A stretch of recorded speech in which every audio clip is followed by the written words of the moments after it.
Evening అలా ఆకాశాన్ని చూస్తూ వర్షం పడాలని ఎక్స్ప్రెస్ చేసిన లేదో నైట్కి వర్షం పడింది. మన 90 డేస్ ఆఫ్ కన్సిస్టెన్సీ ఛాలెంజ్లో ఈరోజు డే 39. మనం ఏదైనా అడిగినా ఏదైనా చెప్తున్నా మనుషులైతే వింటారో లేదో తెలియదు, కానీ నేచర్ అయితే ఖచ్చితంగా వింటుంది. నువ్వు అడిగింది అది తిరిగిస్తుంది. ఎప్పుడైనా మీరు ఒకసారి ట్రై చేసి చూడండి.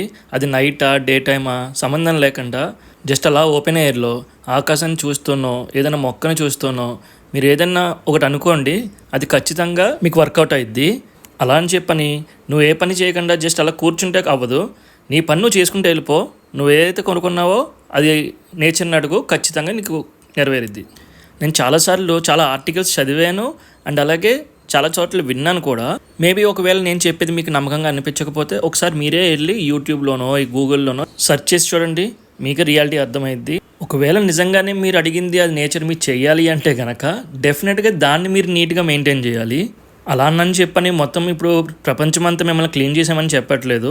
జస్ట్ మీ దగ్గర నుంచి ఒక చేంజ్ కింద ఒక మొక్కను పెంచుకుంటారో, లేదంటే చుట్టుపక్కల ఉన్న మొక్కల్ని మీరు డైల్యూట్ చేయకుండా చేస్తారో, లేదంటే మీ పక్కన ఉన్న వాళ్ళకి అర్థమయ్యేలాగా నేచర్ని ఎలా కాపాడుకుంటూ రావాలి, వాటిని ఎలా డిస్ట్రాయ్ చేయకుండా ఉండాలి అనేది వాళ్ళకి అర్థమయ్యేలా చెప్పండి. ఇప్పటికప్పుడు వాళ్ళని మార్చేయమని వాళ్ళు మారిపోతారని అయితే మీరు ఎవరు బిలీవ్ చేయకండి. జస్ట్ బట్ మీ ప్రయత్నం అయితే మీరు చేసుకుంటూ వెళ్ళండి.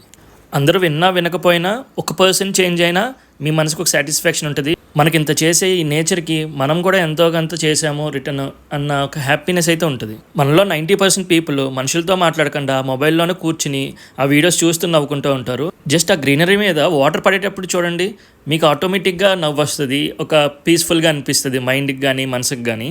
సో నాకు తెలిసింది చెప్పా, నేను చేసేది చెప్పా, మీకు ఫాలో అవ్వాలనిపిస్తే ఫాలో అవ్వండి.